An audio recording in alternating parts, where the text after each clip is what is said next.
Hello student, आपका स्वागत है स्पीड स्टडी चैनल पर। जैसा कि आप लोगों को पता है कि हम लोग मैथ का तैयारी करा रहे हैं। इसमें आपको क्लास या तो क्लास 1 to 5 के लिए आप पढ़ रहे हैं मैथ, या 6 to 8 के लिए, या 9 10 के लिए, सभी के लिए इसमें कंबाइंड क्वेश्चन देखने को मिलेगा। सभी प्रकार का रहेगा, ईजी भी रहेगा, डिफ़िकल्ट भी रहेगा, जो कि ऐसा क्वेश्चन ही लिया जाता है जो कि एग्जाम में पूछा जाता है। या तो वर्क 1 to 5 में बात करेंगे, या 6 to 8 में बात करेंगे, या 9 10 का हम लोग बात करते हैं। चलिए आज का सेशन हम लोग स्टार्ट करते हैं।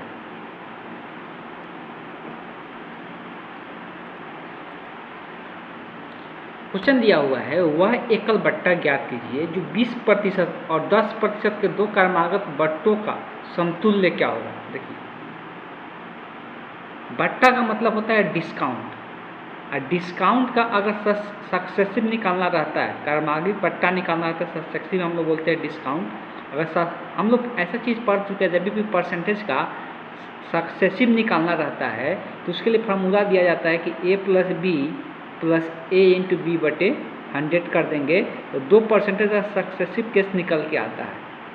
लेकिन अगर वही हम लोग डिस्काउंट का बात करेंगे, ये तो प्रॉफिट का बात होता है जब बढ़ता है कोई चीज़ तब, और कोई चीज़ को किसी अमाउंट पर घटाया जाता है तो उस केस में फार्मूला जो होता है क्या हो जाता है, a + b - a × b बटे 100 हो जाता है। जब कोई अमाउंट का पैसा किसी परसेंटेज पर घटाया जाता है तो वो कितना से घट रहा है, तो उस केस में जब हम लोग डिस्काउंट करते हैं तो उस केस में यहाँ पर क्या जाता है, माइनस साइन हो जाता है। बस यही फार्मूला ध्यान रखना है। अब मान लेते हैं a की जगह कितना है 20 है, b की जगह कितना है 10 है, माइनस 20 गुने 10 बटे 100 हो गया। ऐसे 0 कट जाएगा, यहाँ पर 5 10 20 और 10 कितना हो गया 30 हो गया, माइनस क्या हो जाएगा 2, तो बचे कितना परसेंट आ जाएगा 28% निकल के आ जाएगा। तो क्रमागत बट्टा निकालने के बाद बोला जाएगा, क्रमागत हम लोग छूट बोलते हैं, डिस्काउंट बोलते हैं। तो जब क्रमागत हम लोग डिस्काउंट निकालते हैं तो दो फार्मूला हम लोग देखिए, एक होता है क्रमागत अगर हम लोग को निकालना है तो ये अगर कोई पैसा कोई चीज़ पर बढ़ता है, कोई अमाउंट पर उस पर वृद्धि होता है हम लोग प्लस का यूज करते हैं। और जब कोई चीज़ घटाते हैं, डिस्काउंट का मतलब ही होता है घटाना, तो उसमें क्या हो जाता है, यहाँ पे साइन क्या आ जाता है, माइनस आ जाता है। बस यही ध्यान में रखना है, बाकी इसमें और कोई अंतर नहीं आता है। चलिए चलते हैं नेक्स्ट क्वेश्चन देखते हैं।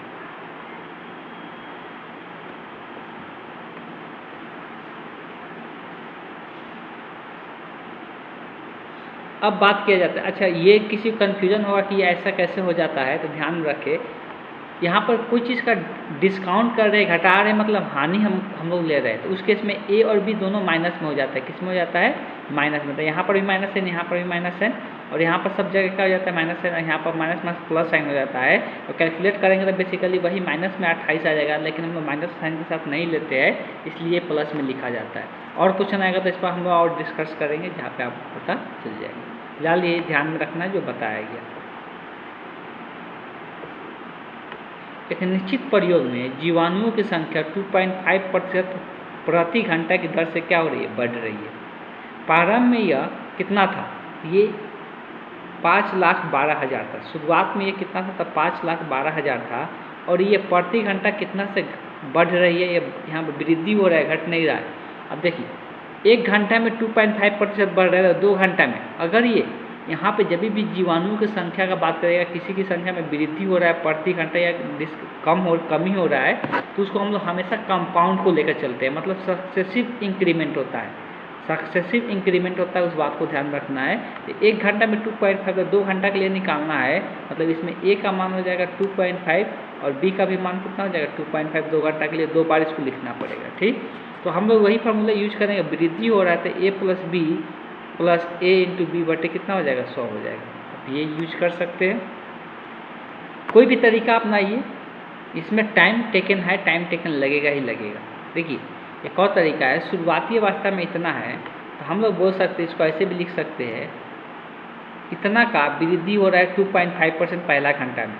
कितना 2.5 मतलब 100 में से इतना, तो 102.5 बटे कितना हो जाएगा 100 हो जाएगा। और जो ये अमाउंट आया 1 घंटा में, अब इसमें फिर से 2.5% का वृद्धि होगा, ये पूरा अमाउंट को 2.5% का वृद्धि करेंगे तो कितना हो जाएगा, 102.5/100 हो जाएगा। तो ऐसे भी लिखेंगे, अब बराबर में यही जो आएगा वही क्या हो जाएगा, क्वेश्चन का आंसर हो जाएगा। तो ऐसे भी निकाल सकते हैं या सक्सेसिव केस करके लिखेंगे वैसे भी निकलेगा, और दोनों से आंसर सेम ही आएगा। यहाँ से 2 जीरो से पहले 2 जीरो कैंसिल आउट कर देते हैं, 1 जीरो से यहाँ पर 1 जीरो कट जाएगा। अब ये कैलकुलेशन बेस्ड क्वेश्चन दे दिया है। अब इसमें क्या है कि बहुत सारी संख्या है जो कि यहाँ पर कैंसिल आउट करना पड़ेगा, कैंसिल आउट करके निकालना पड़ेगा। सबसे पहला काम यहाँ पे कर सकते हैं, लिए इतना आया ना, इसको लिख लेते हैं गुने, सबसे पहले दशमलव हटा देते हैं। यहाँ पर एक अंक बाद ही, दशमलव के बाद एक ही अंक है तो एक पर 1 जीरो होगा, और यहाँ से भी दशमलव हटाएंगे तो ये पहले से इसमें एक 10 है और एक दशमलव हटाएंगे तो एक और जीरो आ जाएगा, तो इतना पर यहाँ पर निकल के आ जाएगा। अब पहले जो काटने वाला है कैंसिल आउट करते हैं, देख सकते हैं 25 से भी शायद कट जाएगा। हाँ 25 से कट जाएगा तो ये 25 चौका 100 हो जाएगा।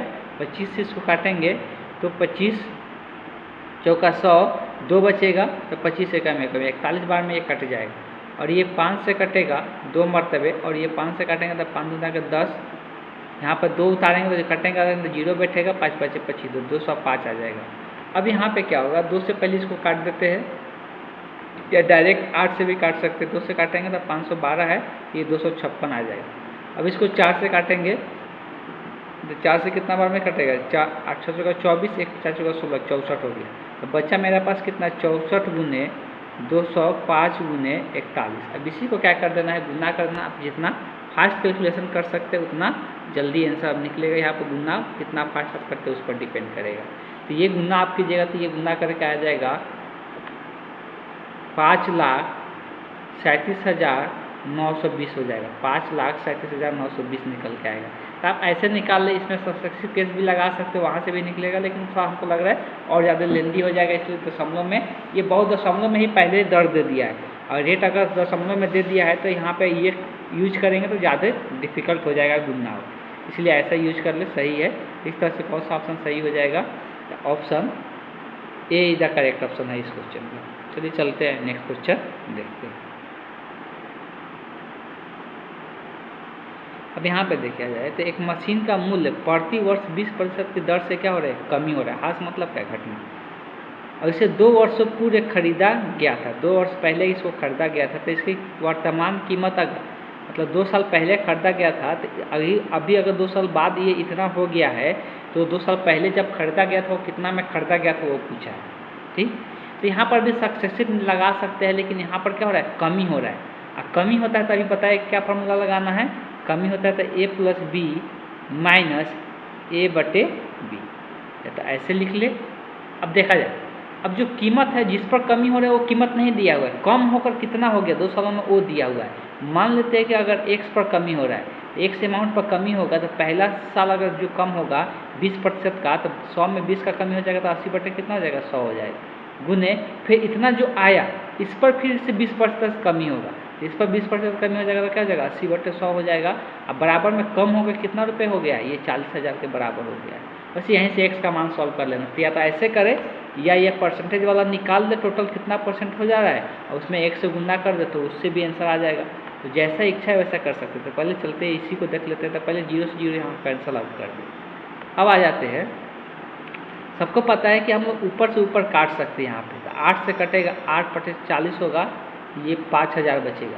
फिर 8 से अगर काटते हैं, यहाँ से 8 से फिर काटेगा, 8 छक्के कितना हो जाएगा, 8 छक 48, 2 बचेगा, 8 दूना का 16, 4 बचेगा, 4 पर 0 होगा, 8 पर 40 हो जाएगा। तो ये कितना आ गया, 625। इधर से 2 जीरो जाएगा, 10 गुना 10 कितना 100 होगा, और 100 में उतना से गुना हो जाएगा तो कितना आ जाएगा, इतना निकल के आ जाएगा। तो यही इसका आंसर हो जाएगा। यही शुरुआती में इतना ही रुपए में क्या किया गया था, मशीन को खरीदा गया था। अब अगर सक्सेसिव लगाते तब क्या होता, देखिए यहाँ पर कमी हो रहा है और जैसे घटता है तो यहाँ पर माइनस वाला फार्मूला यूज करना है, इस बात को ध्यान दें। तो पहला साल 20, दूसरा साल भी क्या है 20 से है, -20 गुने 20 कितना 100 हो गया। अब देखा जाए यहाँ से 1 0 से 1 0 1 0 से 1 0 कट गया, तो 20 20 40 है, 40 में दूसरा का 4 घटेगा, कितना प्रतिशत आ रहा है, 36% का कमी हो गया। कितना प्रतिशत का कमी हो रहा है, 36% का कमी हो गया। जब 36% की कमी का मतलब क्या है, तब यहाँ पर समझ देखिए, मान लेते हैं कि खरीदे कितना थे 100, इसमें 36% कमी करना है, मतलब 100 में से 36 का कमी होगा, तो 100 में से अगर 36 कम हो जाएगा तो कितना बचेगा 64% बचेगा। 64% का मतलब है 64/100, यही कमी कितना रुपए हो गया है 40,000 हो गया, 40,000 के बराबर कर दी। तो यहाँ से भी ये सॉल्व करेंगे तो x का मान वही निकल के आएगा जो यहाँ से निकल के आया है। ये दोनों तरीका से आप क्या कर सकते हैं, क्वेश्चन को बना सकते हैं। तरीका आप ज़्यादा से ज़्यादा जानिए कि किस तरह से कोई क्वेश्चन को कितना तरीके से बना सकते हैं, इसलिए आप उतना ही ज़्यादा फास्ट होइएगा कैलकुलेशन में। आप खुद देख कर अंदाज़ा लगा लीजिएगा कौन सा तरीका अपनाए कि हम लोग को जल्दी आंसर निकल जाएगा। चलिए चलते हैं नेक्स्ट क्वेश्चन देखते हैं। आगे दिया निम्नलिखित में से कौन सा कथन आवश्यक रूप से सत्य नहीं है। आवश्यक रूप से सत्य नहीं है। देखा जाए, किसी चतुर्भुज के विकर्ण एक दूसरे को समद्विभाजित करे तो वह समांतर चतुर्भुज होगा। जो भी समांतर चतुर्भुज होता है, समांतर चतुर्भुज का जो विकर्ण होता है एक दूसरे को क्या करती है, समद्विभाजित करती है। अगर इसको हम लोग एक विकर्ण को अगर ड्रॉ करेंगे, समद्विभाजक का मतलब क्या होता है कि ये दो बराबर भागों में इसको क्या कर देती है, बांट देती है, तो समद्विभाजक कहते हैं। समांतर चतुर्भुज जो होता है जिसके आमने सामने एक भुजा क्या होती है, समांतर होती है, उसको समांतर चतुर्भुज कहते हैं। और यही दो विकर्ण है, और विकर्ण एक दूसरे को इसको क्या करती है, काटती है, प्रतिच्छेदित करती है, दो बराबर भागों में बांटती है, इसलिए इसको हम समद्विभाजक कहते हैं। बाइसेक्टर इंग्लिश में बोला जाता है। तो ये तो स्टेटमेंट क्या है, सही है, ये स्टेटमेंट सही है। यदि किसी चतुर्भुज की विकर्ण बराबर हो तो वह आयत होगा। कभी भी कोई भी चतुर्भुज का विकर्ण अगर वो आयत होगा, तो विकर्ण बराबर होगा तो वो आयत होगा, ऐसा बोला जा रहा है। क्या ये हमेशा सत्य है? विकर्ण बराबर बोला है, ये कौन सा आवश्यक रूप से शर्त है, मतलब स्टेटमेंट नॉट नेसेसरी ट्रू। कौन नेसेसरी नहीं है ट्रू होने के लिए, ठीक है। तो आवश्यक रूप से सत्य नहीं है, मतलब आवश्यक का मतलब जरूरी ऐसा तो नहीं है। देखिए, आयत का विकर्ण बराबर होगा तब आयत ही होगा, ऐसा हम लोग नहीं बोल सकते। आयत का विकर्ण बराबर होता है, ठीक है, ये हम लोग को पता है कि आयत जो होता है उसका विकर्ण क्या होता है, बराबर होते हैं। लेकिन वर्ग जो होता है उसका भी विकर्ण क्या होता है, आपस में बराबर होते हैं। जो वर्ग होते हैं उनका भी विकर्ण क्या होता है, आपस में बराबर होता है। ये बोला है कि चतुर्भुज के विकर्ण बराबर हो तो आयत होगा, आयत होगा, ठीक है। लेकिन आवश्यक ही मतलब हमेशा हम लोग बोल सकते हैं आयत ही होगा, ऐसा कोई जरूरी नहीं है। वो क्या हो सकता है, वर्ग भी हो सकता है। ये आवश्यक रूप से सत्य नहीं माना जाएगा, लेकिन ये सत्य है, लेकिन आवश्यक रूप से सत्य शायद नहीं माना जाएगा। तो ये ऑप्शन सही हो सकता है, मतलब ये कैंसल आउट हो जाएगा, यही क्वेश्चन का आंसर हो सकता है। दूसरा दिया, यदि किसी चतुर्भुज के विकर्ण एक दूसरे को समकोण पर काटती है, तो देखिए एक और चीज़ आ जाएगा, सम चतुर्भुज। सम चतुर्भुज किसको कहते हैं, वैसा चतुर्भुज जिसके चारों भुजा आपस में क्या होते हैं, बराबर होते हैं। जिसके चारों भुजा आपस में बराबर होते हैं वो सम चतुर्भुज कहलाता है। तो इसका जो विकर्ण होता है ना, एक दूसरे पर कहाँ पे काटती है, 90 डिग्री पर प्रतिच्छेद करती है। एक दूसरे पर कितना पर, 90 डिग्री पर प्रतिच्छेद करती है। तो ये क्या है, ये सही है। यदि किसी चतुर्भुज के विकर्ण एक दूसरे को समकोण पर काटती है तो सम चतुर्भुज होगा। तो ये भी सही है कि समकोण पर काटेगी तो वो वर्ग भी हो सकता है। लेकिन देखा जाए तो ये भी सही ही हो रहा है, किसी प्रकार से कोई गलत नहीं है, ये भी तो सही ही है। वो उस हिसाब से ये भी सही है। आयत, वर्ग और सम चतुर्भुज विशेष प्रकार से क्या होता है, समांतर चतुर्भुज होते हैं। आयत को भी हम लोग समांतर चतुर्भुज बोल सकते हैं, वर्ग को भी हम लोग समांतर चतुर्भुज बोल सकते हैं, और सम चतुर्भुज को भी समांतर चतुर्भुज बोल सकते हैं। आयत को क्यों बोलेंगे, इसलिए कि आयत जो होता है, ये आयत है, इसके आमने सामने की भुजा भी क्या होता है, समांतर होती है, तो ये समांतर चतुर्भुज कहलाएगा। वर्ग का भी आमने सामने की भुजा क्या होती है, समांतर होती है, तो ये भी समांतर चतुर्भुज कहलाएगा। सम चतुर्भुज जो होता है इसका भी आमने सामने की भुजा क्या होती है, समांतर होती है, इसलिए ये भी क्या कहलाएगा, समांतर चतुर्भुज कहलाएगा। तो ये सब के सब समांतर चतुर्भुज के कैटेगरी में आता है, इसलिए ये भी ऑप्शन क्या है, सही है। इस तरह से इसमें कोई भी ऐसा कोई कथन नहीं है जो कि गलत है, इसलिए इसका आंसर जो हो जाएगा ई, नॉन ऑफ दिस, मतलब इनमें से कोई नहीं, इनमें से क्या हो जाएगा, कोई नहीं। चलिए चलते हैं नेक्स्ट क्वेश्चन देखते हैं।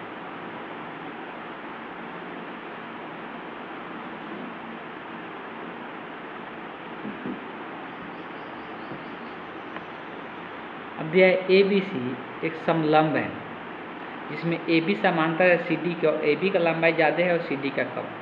कुछ इस प्रकार से बना लेते हैं एक समचतुर्भुज। समलंब चतुर्भुज किसको कहते हैं, जिसके कोई एक युग में क्या होते हैं, समांतर होते हैं, सब नहीं होगा, कोई एक युग में क्या होगा, समांतर होगा।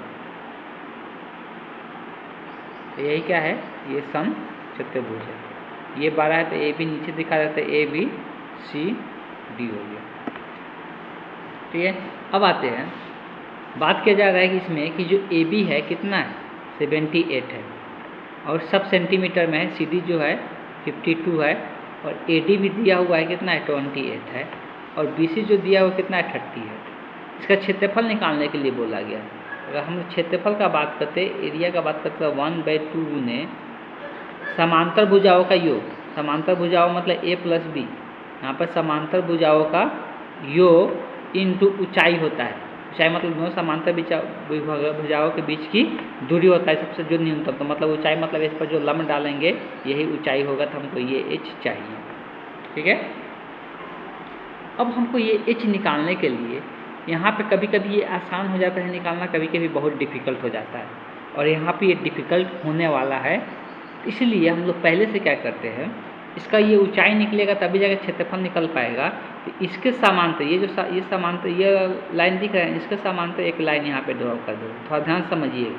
यहाँ पे एक ड्रॉ कर देते हैं, ये 30 है तो ये भी कितना होगा, 30 का समांतर ड्रॉ करेंगे तो, और यहाँ से ये इसके समांतर है, यहाँ से लेके यहाँ तक भी लंबाई ये 52 है, तो कितना हो जाएगा, ये 52 हो जाएगा। तो ये कितना बचेगा, इधर ध्यान दे, ये नीचे वाला कितना बचेगा, नीचे वाला पूरा 78 है, 78 में से अगर 52 घट जाएगा तो ये हो जाएगा 6 और 2, इस तरह से कितना 26 हो जाएगा। तो ये यहाँ एक त्रिभुज का निर्माण हो रहा है, दिख रहा है, ये यहाँ पे एक त्रिभुज का निर्माण हो रहा है, और इस त्रिभुज में ये तीनों लंबाई दिया हुआ है। और जब किसी त्रिभुज का तीनों लंबाई दिया रहता है तो हीरोन का सूत्र यूज करके हम लोग क्या कर सकते हैं, क्षेत्रफल। अब इसका कोई सोचेगा कोई क्या क्यों क्षेत्रफल निकाल रहे हैं, देखिए तो तरीका है, या तो इसका क्षेत्रफल निकाल ले, और ये एक क्या है, समांतर चतुर्भुज है, तो समांतर चतुर्भुज का क्षेत्रफल निकाल ले, और दोनों का क्षेत्रफल निकाल कर, तो समांतर चतुर्भुज के लिए भी ऊंचाई चाहिए। ठीक है, वैसे नहीं निकलेगा, इसलिए आ जाते हैं ये ऊंचाई निकालने के लिए इसका क्षेत्रफल, इस त्रिभुज का क्षेत्रफल दो तरीका से निकालेंगे। ध्यान से देखिएगा, त्रिभुज ए, यहाँ पे कुछ नाम दे देते हैं, कुछ भी नाम नहीं दिए है, यहाँ पर ई दे देते हैं और यहाँ पर एफ लिख देते हैं। तो त्रिभुज ए डी ई में, त्रिभुज ए बी डी में हीरो का सूत्र यूज करके एरिया ऑफ त्रिभुज ए डी ई निकालेंगे, हीरोन का सूत्र यूज करके। हीरोन का सूत्र यूज करने के पहले हमको एस चाहिए। एस क्या होता है, तो अर्ध परिमाप होता है, मतलब ये तीनों भुजाओं का योग, मतलब तीनों भुजाओं का योग बट्टे क्या होता है, 2 होता है, 28 प्लस 26 प्लस 30, 28 प्लस 26 प्लस 30 बटे कितना हो जाएगा, 2 हो जाएगा। अगर इसको जोड़ते हैं 28 में अगर 26 जोड़ेंगे तो कितना हो जाएगा, 54, और 54 में अगर हम लोग 30 जोड़ देते हैं तो 84 हो जाएगा, और 84 को 2 से भाग कर देंगे, 84 को 2 से भाग करने से आधा कितना हो जाएगा, 42 हो जाएगा। तो यहाँ एस का मान कितना निकल के आ गया, 42। अब हम लोग क्षेत्रफल निकालेंगे। हीरोन का सूत्र का फॉर्मूला होता है ए डी ई का क्षेत्रफल अगर निकालना एरिया, तो root under s into s minus a होता है। तो ए का मान कितना, 28 मान लेते हैं, तो एस माइनस ए इंटू एस माइनस बी, तो 26 हो जाएगा, इंटू एस माइनस सी, तो सी कितना, तो 30 हो जाएगा। अब इसी को गुणनखंड करके जितना रूट से बाहर निकलेगा निकालना, तो 42 गुने, अगर 42 में से 28 को घटाएंगे तो कितना बचेगा, 14, 42 में 26 घटाएंगे तो 14 2 16 बच जाएगा, अगर 42 में 30 घटाएंगे तो 12 बचेगा। अब देखिए यहाँ पर 14 आया है, तो 14 या 42 यहाँ से 3 निकल जाएगा, 14 बाहर निकल जाएगा, तो इसको गुणनखंड करके आप बाहर निकाल सकते हैं। एरिया ऑफ त्रिभुज ए डी ई बराबर, तो 42 को लिख सकते हैं 14 गुने 3, अब पहले से एक 14 है, 16 से तो 4 निकल जाएगा, 12 को क्या करते हैं, तो 12 को लिख लेते हैं 3 गुने 4, अगर 16 है तो 16 को वैसे ही छोड़ देते हैं। अब देखो किससे निकलेगा, 14 को 14 है, एक 14 बाहर आ जाएगा, 2 को 3 है, एक 3 बाहर आ जाएगा, यहाँ से 4 है तो 4 से एक 2 बाहर आ जाएगा, और 16 से एक 4 बाहर आ जाएगा। ठीक, अब इसी को क्या कर ले, गुना कर ले, तो वही हम लोग का क्षेत्रफल हो जाएगा। अब ये क्षेत्रफल एक तरीका से निकला। इस त्रिभुज का क्षेत्रफल एक और तरीका से लिख सकते हैं, 1/2 गुने आधार, ये हो गया आधार इस त्रिभुज का, ये हो गया शीर्ष लंब। तो इससे भी लिख सकते हैं, इस एरिया को हम लोग लिख सकते हैं 1/2 गुने आधार, आधार कितना है 26 गुने ऊंचाई कितना है h, यही हमको h चाहिए। अब जो कटने वाला है काट देते हैं, कटेगा कि नहीं? तो अगर ये सिर्फ 2 से कटेगा, यहाँ पे 2 से थोड़ा सा वेट कर ले, शायद इतना ही आया था, किसी कारण से सब रिमूव हो गया, इतना ही हम लोग का आया था रिजल्ट में। तो अगर यहाँ से 2 से 26 कटेगा कितना 13 मरतबे, और कुछ कटेगा क्या? नहीं कटेगा। h बराबर जो आएगा कितना आ जाएगा 14 गुने 3 गुने 4 बटे 2 गुने 13, यही h का मान आ गया।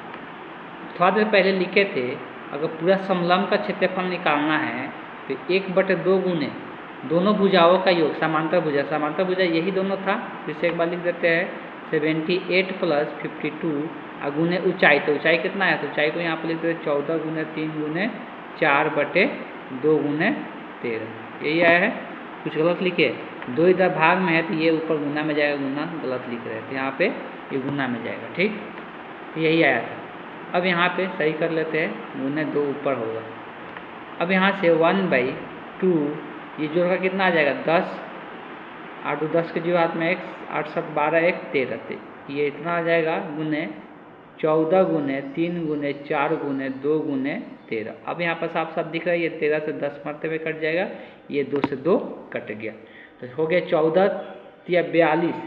अब 42 चौका, तो 42 चौका आप निकाल सकते हैं, 168 आएगा, तो 168 एक यहाँ पर 10 से गुना होगा तो एक 0 बढ़ जाएगा, तो यही सेंटीमीटर स्क्वायर हो जाएगा आंसर। तो ये क्वेश्चन थोड़ा डिफिकल्ट क्वेश्चन दिया हुआ था, कैलकुलेटिव क्वेश्चन दिया हुआ था, आप इतना आसानी से इसको सॉल्व नहीं कर सकते, ये तरीका होता है। तो इस तरह से हम लोग जो क्वेश्चन का आंसर निकल के आया option be the correct option हो गया इस क्वेश्चन का। चलिए चलते हैं नेक्स्ट क्वेश्चन देखते हैं। आगे है एक संचितालय के धारिता, और चलिए कोई है एक संचितालय है, ये है मतलब कोई कंटेनर हम लोग बोल सकते हैं सिंपल भाषा में, ठीक। तो इस कंटेनर का जो धारिता है, धारिता का मतलब होता है आयतन, ठीक। धारिता का मतलब क्या होता है? कैपेसिटी बोल सकते हैं, आयतन बोल सकते हैं। तो कितना आयतन इसमें अट जाएगा? तो 180 घन मीटर क्यूब का ये धारिता, ये इतना पानी या कुछ भी इसमें अटाया जा सकता है, और 60 लीटर प्रति मिनट की दर से पानी उलेरा जाता है। उलेरा जाता है मतलब उसमें डाला जाता है, ठीक। तो इसका भरने में कितना समय लगेगा? देखिए 1 लीटर पानी भरने में 1 मिनट में 60 लीटर पानी भर रहा है, और यहाँ पर देखिए घन मीटर क्यूब दिया हुआ है, और यहाँ पर किस में दिया हुआ है? लीटर में दिया हुआ है। तो सबसे पहले ये पता होना चाहिए कि दोनों का दोनों समान यूनिट में होना चाहिए, नहीं तो क्वेश्चन का आंसर ही गलत हो जाएगा। तो अगर हम लोग लीटर को अगर किसमें मीटर क्यूब में अगर चेंज करेंगे, घन मीटर क्यूब किया दिया है ना, तो अगर मीटर क्यूब में चेंज करेंगे तो इसके लिए हम लोग को क्या करना पड़ेगा, इस बात को ध्यान देना है।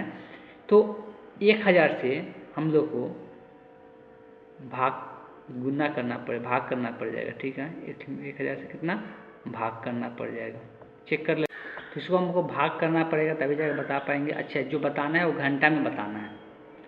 तो अगर 60 यहाँ पर अगर बात करेंगे 60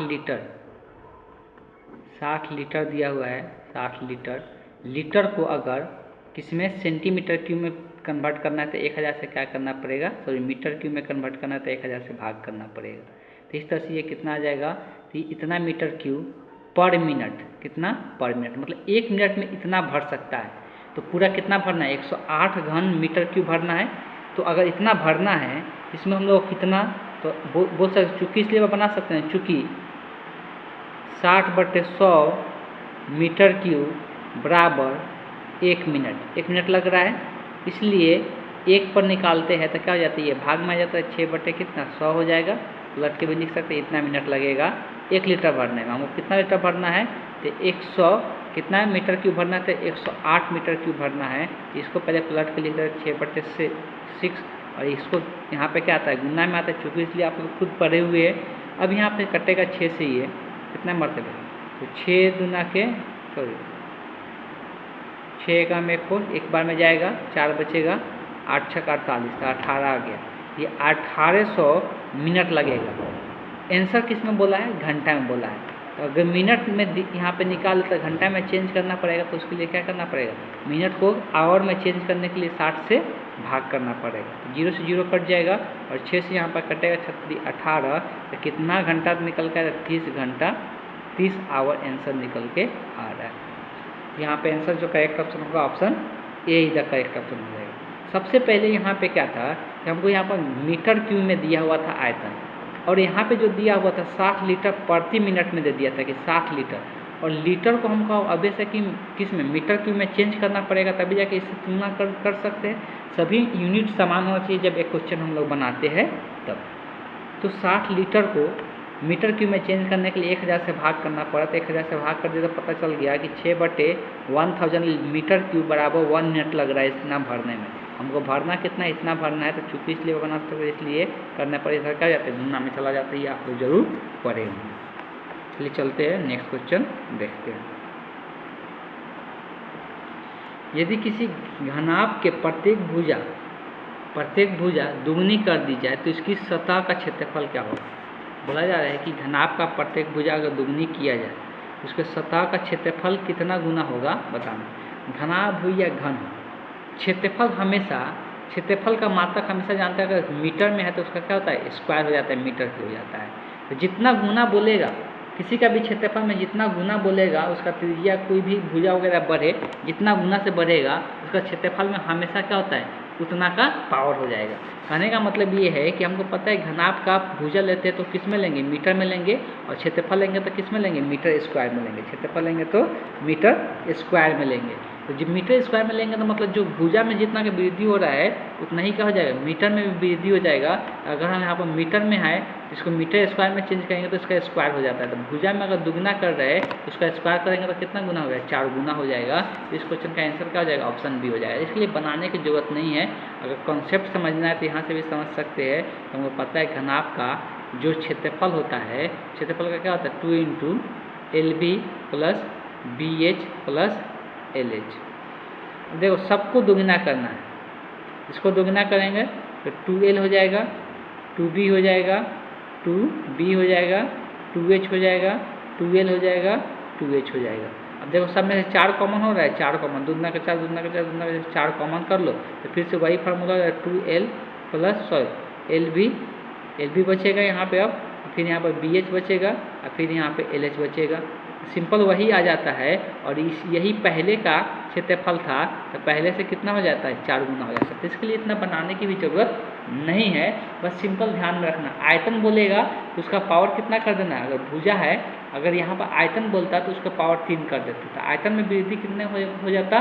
2 के पावर 3 करेंगे तो कितना हो जाएगा? 8 हो जाएगा। तो आंसर क्या हो जाता? 8 गुना हो जाता। इस तरह से आप निकालना सीख जाइए। ये बहुत सारा क्वेश्चन इस प्रकार से पूछा जाता है। चलते हैं नेक्स्ट क्वेश्चन देखते हैं। इस क्वेश्चन का बात करेंगे निम्नलिखित बराबरता बंटन का विचार कीजिए। इसमें माध्यिका वर्ग देखिए, माध्यिका वर्ग निकालने के लिए संचयी बारंबारता लिखना पड़ता है। क्या लिखना पड़ता है? संचयी बारंबारता लिखना पड़ता है। अब किसी भी बारंबारता का संचयी बारंबारता कैसे लिखा जाता है?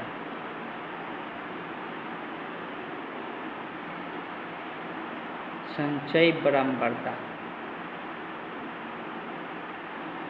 संचयी बारंबारता कैसे लिखा जाता है उसको थोड़ा समझ लेते हैं। देखिए संचयी बारंबारता लिखना बहुत आसान होता है, इसमें कोई डिफिकल्टी का बात नहीं है, बहुत आसानी से लिख सकते हैं। पहला जितना बारंबारता होता है वही हो जाता है। संचयी बारंबारता में उसके बाद जोड़ के लिखना शुरू कर देते हैं। तो 3 और 8 कितना? 11। फिर 11 में 16 जोड़ के लिखेंगे तो 16, 26, 27 हो जाएगा। फिर 27 में 30 जोड़ के लिखेंगे 57 हो जाएगा। फिर 57 में 17 जोड़ के लिखेंगे 7, 7, 14 और 5, 6, 7, 74 हो जाएगा। फिर इसमें 4 जोड़ के लिखेंगे कितना हो जाएगा? 78। तो यही इसका क्या हो गया? संचयी बारंबारता हो गया। अब सब संचयी बारंबारता निकालने के लिए पता चल गया कैसे निकालना रहता है। पहला जो रहेगा वही लिख देना, उसके बाद जोड़ के लिखते चल जाना है, तो वही क्या होता है? संचयी बारंबारता हो जाता है। अब ये सबका जब योगफल निकालेंगे तो योगफल वही होगा जो अंत में यहाँ पे आया है, इसलिए ये सबका योग ही हम यहाँ पे किए हुए हैं। सबका योगफल ही हम निकाले हुए हैं, ये योगफल उतना ही आएगा जो यहाँ पे आप देख रहे हैं, तो यही योगफल आएगा 78। करना क्या होता है कि माध्यिका वर्ग निकालने के लिए जो आता है उसको 2 से भाग कर देते हैं। इसको 2 से भाग करेंगे, ये कितना हो जाएगा, 3 दूना का 6, 9 दूना का 39 आ गया। अब यहाँ पर संचयी वार्ता में देखना है, अब यहाँ तक देखिए 27 हुआ था, तो 27 के बाद 39 किस में आएगा, इसी में आएगा ना। 27, 28, 29, 30, यहाँ पर 57 तक है, तो किस में आएगा 39, इसी में आएगा। तो यही इसका क्या हो जाता है, माध्यिका वर्ग बन जाता है। जिसमें आएगा आधा करने के बाद जिसमें आएगा वही उसका क्या हो जाता है, माध्यिका वर्ग बन जाता है। तो इस तरह से इस क्वेश्चन का जो करेक्ट ऑप्शन होगा कौन सा हो जाएगा, option be the correct option हो जाएगा। देखिए सबसे पहले संचयी बारंबारता लिखना है, उसके बाद क्या करना है, ये पूरा बारंबारता को जोड़ लेना है। तो यहाँ पर जो संचयी बारंबारता अंत में आता है इसका सबका योगफल ही होता है। फिर इसको क्या करना है, 2 से भाग कर देना है। 2 से भाग करने के बाद जो बचेगा, 2 से भाग करने के बाद जो बचेगा वहाँ पर देखना है कि ये किस में आ रहा है, कौन सा वर्ग में आ रहा है। यहाँ पर देखा यहाँ तक 27 था, 27 के बाद 28, 29, 30 पूरा 57 तक इसमें गया है, मतलब 39 इसी में आएगा। इसलिए यही क्या बन जाता है, माध्यिका वर्ग बन जाएगा। इसलिए इस क्वेश्चन का जो करेक्ट ऑप्शन हो गया option be the correct option. ये चलते हैं नेक्स्ट क्वेश्चन देखते हैं। देखिए इस टाइप का क्वेश्चन में बहुत बार समझा दिए हैं कि इस टाइप का जब भी क्वेश्चन दे तो दोनों तब क्या करना है, दोनों का बेस समान करना है। दोनों का क्या करना है, बेस समान करना है। और जो बेस दोनों तक समान होगा तभी जाके पावर को हम लोग क्या कर सकते हैं, एक दूसरे के बराबर कर सकते हैं। जब भी पावर में चर दिया रहेगा, पावर में वेरिएबल दिया रहेगा, तो हमेशा दोनों तब का क्या करना है, बेस समान कर लेना है। और उसके बाद तो बेस जब समान हो जाएगा, आधार जब समान हो जाएगा, जैसे कि a के पावर b है, तो ये होता है बेस होता है, ये आधार बोलते हैं, और ऊपर वालों को क्या बोलते हैं, एक्सपोनेंट बोलते हैं, जिसको पावर भी बोला जाता है। तो जब भी पावर में चढ़ दिया है तो हमेशा बेस को समान बनाना है। सबसे पहले समान बनाने के लिए यहाँ पर देख रहे हैं 7 से भाग किया जा रहा है। 7 से भाग का मतलब होता है बट्टा, तो इधर बट्टा में तो हो जाएगा, तो गुना में तो 2 के पावर 3x - 1 प्लस 10, ये हो जाएगा 6 गुने 7 हो जाएगा। 7 इधर भाग में था, उधर गुना में चला गया। 2 के पावर 3x - 1, 7 छक कितना होगा 42, और 10 इधर प्लस में है तो इधर जाएगा तो माइनस में। तो 2 के पावर 31 - 3x - 1, यहाँ पर घट के कितना 32 बचेगा। और सबको पता है कि इधर 2 है, बेस में क्या है 2 है, इधर 2 के रूप में लिख सकते हैं, 32 को लिख सकते हैं 2 के पावर 5, इसलिए 2 के पावर 5 का ही मान कितना होता है 32 होता है। अगर 2 के 5 बार गुना करेंगे तब 32 निकल के आएगा। अब यहाँ पर साफ साफ देख सकते हैं कि दोनों का जो बेस है, आधार है, समान हो गया, तब पावर को बराबर कर सकते हैं। तो पावर अब क्या हो जाएगा, बराबर हो जाएगा। यहाँ से 3x बराबर 1 माइनस में उधर जाएगा तो प्लस में x बराबर कितना 6 बटे कितना 3 हो जाएगा। 3 से 6 कटेगा, 2 मरतबे x का मान क्या निकल के आया, 2 निकल के आया। इसलिए इस क्वेश्चन का जो करेक्ट ऑप्शन होगा option see the correct option हो जाएगा। इस तरह से आप कैलकुलेट कर सकते हैं। फर्स्ट अभी अगर समझने में प्रॉब्लम हो रहा है, मतलब आप क्वेश्चन कम सॉल्व कर रहे हैं, ज़्यादा से ज़्यादा क्वेश्चन को सॉल्व कीजिए। बहुत आसानी से आप इस सब टाइप का क्वेश्चन बहुत तेज़ी से निकाल सकते हैं। इसमें तब कॉपी पेन उठाने की भी जरूरत नहीं था, ऐसे ही बता सकते थे। चलिए चलते हैं नेक्स्ट क्वेश्चन देखते हैं।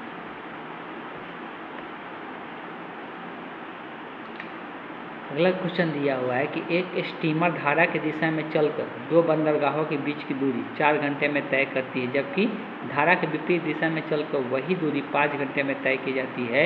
यदि धारा के चाल बोला, देखिए जब भी अगर हम लोग बात करते हैं, जब एक नदी बहता है, जब एक नदी बहता है तो नदी के अंदर पानी का एक तरफ कहीं ना कहीं बहाव होता है। नदी का अंदर पानी का एक तरफ कहीं ना कहीं बहाव होता है। मान लो पानी इस तरह से इसमें बह रहा है, पानी इसमें इस तरह से पानी का फ्लो है, तो उसी को हम लोग कहते हैं धारा की चाल। उसको हम लोग क्या कहते हैं, धारा की चाल। और धारा की चाल का बात करेंगे तो धारा की चाल को मान लेते हैं कि y, ये जो धारा की चाल है कितना है 2 किलोमीटर प्रति घंटा की रफ्तार से धारा बह रही है। अब हमको अगर 2 बिंदु से, मान लो कि अगर हमको यहाँ से यहाँ तक जाना है, यहाँ से यहाँ तक जाना है, तो इस तरफ जाएंगे तो धारा की दिशा में जाएंगे, इस तरफ जाएंगे तो कैसे जाएंगे, धारा की दिशा में जाएंगे। इस तरफ जब जाएंगे तो धारा की दिशा में जाएंगे तो ये बहते हुए उधर जाएगा, इसका भी कुछ ना कुछ चाल होगा अपना, तो इसको x मान लेते हैं। लेकिन जितना चाल होगा उतना ही चाल से यहाँ पे नहीं जाएगा, वो क्या होगा इससे तेज़ी से जाएगा। मतलब कहने का मतलब ये है कि अगर ये 5 किलोमीटर की रफ्तार चलेगा तो उसमें धारा की चाल भी क्या हो जाएगा, जुड़ जाएगा, इसलिए कि इसको बढ़ाकर और तेज़ी से लेके जाएगा। तो जो अगर हम लोग धारा की दिशा में अगर बात करेंगे, धारा की दिशा में किसका चाल, स्ट्रीमर का, तो ये दोनों को दोनों चाल का हो जाएगा, जुड़ जाएगा। हम लोग जानते हैं एक चीज़, चाल बराबर क्या होता है, दूरी बटे समय। अब क्वेश्चन अगर ध्यान से देखेंगे तो क्वेश्चन में बोला गया है कि दोनों का समय दिया हुआ है, इसका समय 4 घंटा लग रहा है, इसका समय 5 घंटा लग रहा है, ठीक। तो इस तरह से अगर चाल हम लोग लिखते हैं, दोनों का क्या चीज़ बराबर है, दूरी बराबर है। दूरी का अगर सूत्र देखते हैं तो दूरी क्या का सूत्र क्या होगा, चाल गुने समय होगा।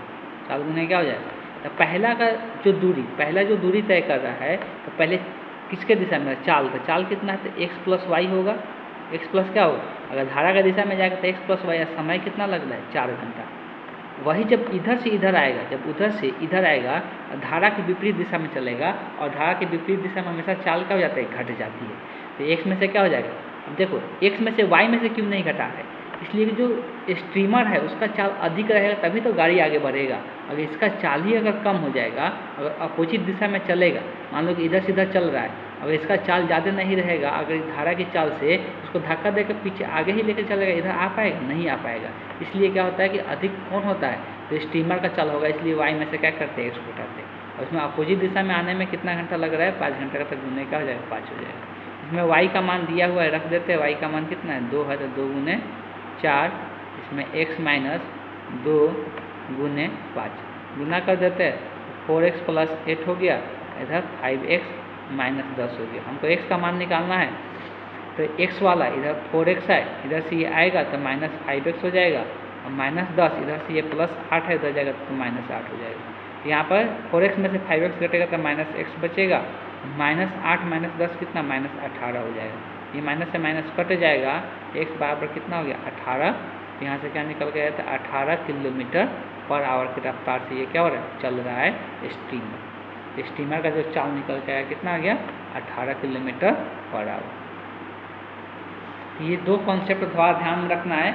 जब धारा की दिशा में चलेगा तो उस टाइम में धारा की चाल और जो नाव रहेगा या स्टीमर जो भी रहेगा, दोनों का चाल क्या हो जाता है, जुड़ जाता है। लेकिन जब विपरीत दिशा में चलता है तो हमेशा क्या हो जाता है, एक में से दूसरा घट जाएगा। तो किस में से किसको घटाएंगे, तो ऑब्वियस है जो स्टीमर होगा, जो नाव होगा, उसका चाल अधिक होगा तभी जाके आगे बढ़ पाएगा। नहीं तो विपरीत दिशा में चलेगा तो बहा कर लेके चला जाएगा उसको ना। इसलिए नाव की चाल में से क्या करना होगा, धारा की चाल को घटाना रहता है। इस बात को ध्यान रखना है। इसमें दोनों का दूरी समान था, दोनों का दूरी समान कर दिए, समान करके x का मान निकाल लिए। यहाँ से x का मान जो निकल के आया, क्या निकल के आया, तो 18 किलोमीटर पर आवर की रफ्तार से। इस क्वेश्चन का जो करेक्ट ऑप्शन हो गया, option A is the correct option. इसलिए तो आज के सेशन को हम यहीं पे एंड करते हैं।